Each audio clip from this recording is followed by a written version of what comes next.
Ish drejtuesi i lartë i policisë së shtetit Shemsi Prençi, i ftuar në skenë krimi, bërë një analizë gjatë të ngjarjeve të drejtësisë dhe krimit në vend. Në pjesën e parë, moderatori Andi Bora e pyeti për hetimin e spakt të dosjes Balluku, ku tashmë gjykata ka dhënë dritën jeshile për të zbërthyer një numër të madh celularësh. Sipas Prençit, hetimi ka hyrë në një tjetër fazë ku mund të ngrihen akuza më të rënda. Prandaj dhe po flasim që spaku tashmë ka filluar hetimin për veprat e tjera penale, për korrupsionin, për shpërdorim detyre dhe fshehje e produkteve të veprës penale. Një kërkesë e dytë e SPAK mund të jetë më e blinduar, më e qepur, më e fortë nëse shkon në kuvend, po më thua? Absolutisht. SPAK-u tashmë ju e thatë vetë që ka një kohë goxha të gjatë me trajnime brenda Shqipërisë dhe jashtë Shqipërisë. Edhe në Shtetet e Bashkuara të Amerikës kanë shkuar grup prokurorësh, edhe oficerët të Biros Kombëtare të Hetimit që janë trajnuar pikërisht për këto probleme.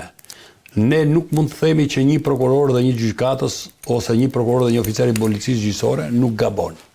Por fakti që ata kanë depozituar një numër të konsiderueshëm faktesh dhe provar, dhe fakti që kanë bindur gjykatën, sepse të gjitha veprimet ndaj Ballukut nuk kanë ardhur se ja shtekur një prokurori apo një oficer i policisë gjyqësore. Ata janë shqyrtuar, janë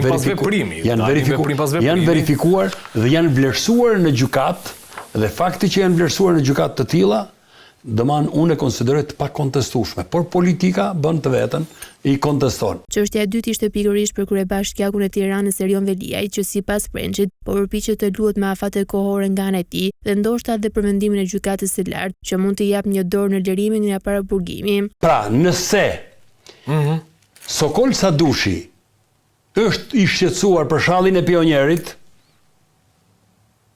që e vjen kur vjen 5 maj, duke qenë kryetari i gjykatës lartë, edhe shkon tek labidarët, dhe është i shqetësuar për masën e paraburgimit të ministrave, të zyrtarëve të lartë shtetit, dhe nuk është i interesuar për fatin e shqiptarëve që vuajnë paraburgim masiv në Shqipëri, që është bërë shqetësim edhe për Bashkimin Evropian. Do përfitojnë dhe shqiptarët fal ministrave.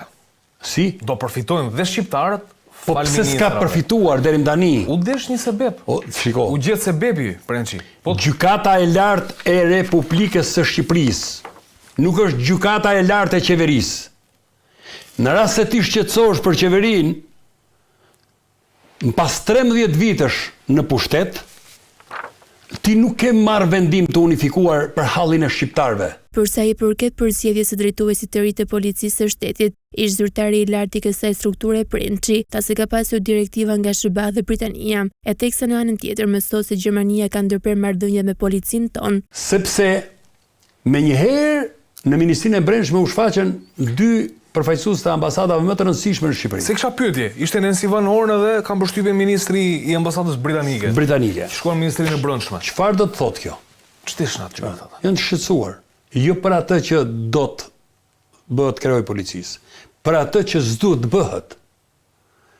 Se amerikanët dhe britanikët nuk të vënë gishtin mos bëj Andi Borën drejtor përgjithshëm. Po thonë mos lejo të bëhet filani.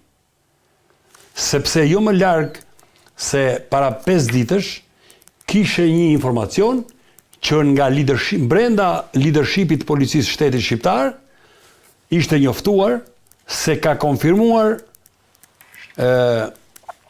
Policia Federale Gjermane ndërprerjen e bashkëpunimit me policinë shqiptare. Ka ndërprerë bashkëpunimin? Ndërprerjen e bashkëpunimit, ndërprerjen e përkohur, për shkak të pa ata kanë qenë shumë aktiv Prençi, kanë sjellë pajisje. Edhe me bazë materiale, edhe me pajisje, teknikë operative, gjithçka. Por me sa mora vesh unë në 17 çështje të përbashkëta ka patur rrjedhje të informacionit dhe të konspirime. Ju kanë dështuar operacione gjermane? Dhe kjo përputhet drejt për drejti me shqetësimin që ka ngritur SPAK-u në mënyrë të vazhdueshme prej një viti e më shumë se një vit. Kjo që nga e rëndë, pra. Kjo është e rëndë, pra. Shumë e rëndë. Ndaj dhe unë them që në kryet policisë shtetit,